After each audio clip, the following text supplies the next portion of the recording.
que envolve a controvertida questão das drogas. No mundo, como todos saberão, todos os que se interessam pelo assunto, os países estão percorrendo dois caminhos diametralmente opostos. Em alguns países se vem intensificando a repressão e em outros países se vem fazendo uma experiência com a legalização. Esse é um debate muito importante que precisa ser feito no Brasil.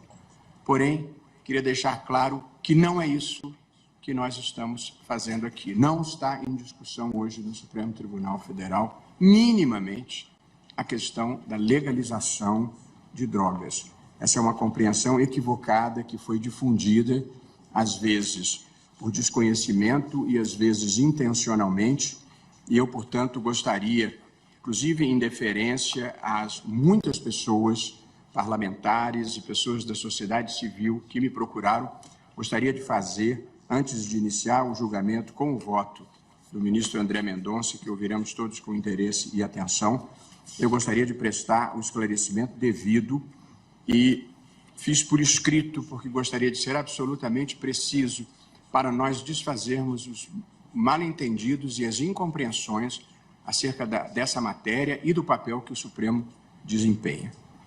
Está em discussão o artigo 28 do Código da Lei de Drogas, que diz o seguinte: quem adquirir, guardar, tiver em depósito, transportar ou trouxer consigo para consumo pessoal, essa é a expressão-chave aqui, drogas sem autorização ou em desacordo com determinação legal ou regulamentar, será submetido às seguintes penas.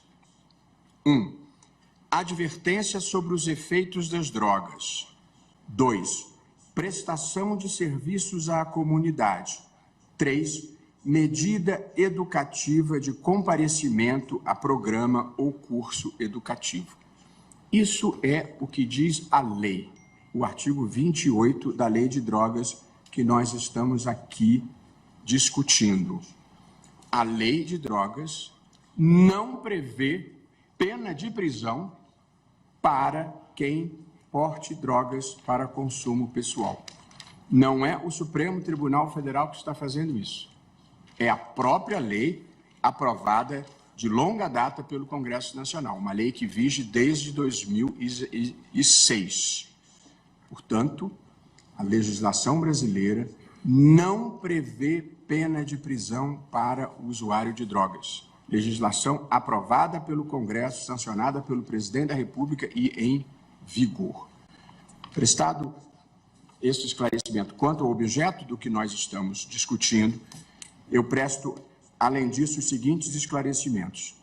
No recurso extraordinário em julgamento, o Supremo Tribunal Federal se depara com duas questões. Em primeiro lugar, está em discussão se, após a despenalização realizada pelo Congresso Nacional, despenalização significando que não tem pena de prisão, o porte de maconha para uso pessoal, essa é a primeira questão, deve ser tratado como crime, punido com medidas penais, ou como um ilícito a ser desestimulado com sanções administrativas, como essas que eu acabo de ler e que constam do artigo 28. Não se trata, portanto, de legalização. O consumo de drogas ilícitas no Brasil continuará a ser ilegal. As drogas não estão sendo, nem serão liberadas no país por decisão do Supremo Tribunal Federal. Legalizar é uma definição que cabe ao Poder Legislativo e não ao Poder Judiciário.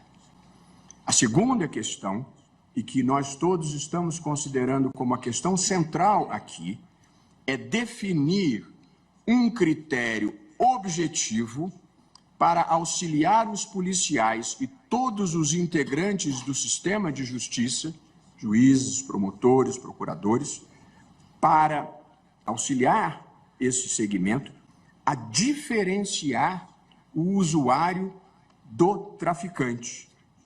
Isso porque o tráfico de drogas é crime e continua a ser crime sancionado com a pena de prisão. Mas se nós não definirmos uma quantidade de maconha, que é o caso concreto, que deve ser considerada como de uso pessoal, essa definição continuará nas mãos da autoridade policial em cada caso. Portanto, se foi despenalizado o consumo pessoal e se continua penalizado o tráfico, é preciso ter um critério que distinga uma coisa da outra. Esse filme, o filme da subsistência da não distinção clara do que é tráfico e do que é consumo, nós já assistimos e sabemos quem morre no final. O homem negro e pobre que porta 10 gramas de maconha vai ser considerado traficante e enviado para a prisão. Já o homem branco de bairro nobre, com 100 gramas da droga, será considerado usuário e liberado. Portanto, o que está em jogo aqui é evitar a aplicação desigual da lei em razão da cor e das condições sociais e econômicas do usuário. E isso é uma tarefa do Poder Judiciário.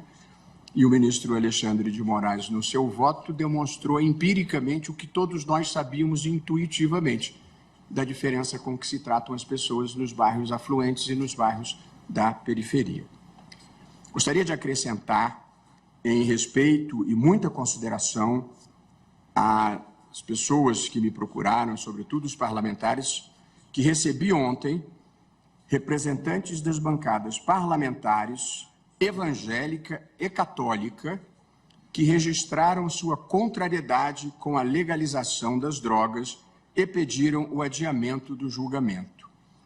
Além de me dispor a ter novas rodadas de discussão com os parlamentares, me comprometi a desfazer, neste julgamento, a má compreensão e a desinformação sobre o tema. E cumprindo a palavra que assumi com eles, é o que eu estou fazendo agora. Portanto, esclareço que o que está sendo decidido aqui não é a liberação das drogas, não é a legalização. Droga é ruim e o tráfico de drogas deve ser combatido. Agora, a lei definiu que o usuário não vai para a prisão. Por isso, é preciso que o judiciário diga a quantidade de drogas compatível com o uso para evitar a discriminação de pretos e pobres. Portanto, é disso que nós estamos tratando aqui. Basicamente, essencialmente, definir qual é a quantidade de drogas que deve ser considerada como regra geral, não absoluta, que depende das condições concretas, mas que, como regra geral, deve ser considerado tráfico e qual a quantidade que não será considerada como tráfico.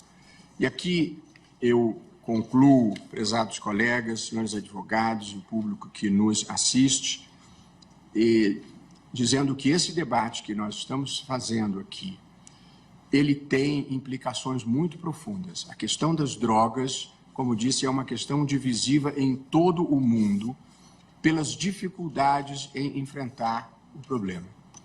Na minha visão, que penso compartilhada pela maioria do tribunal, mas ouviremos cada um, eu gostaria de deixar assentadas as premissas fáticas e filosóficas da minha compreensão, que está alinhada com a posição majoritária que vem se delineando.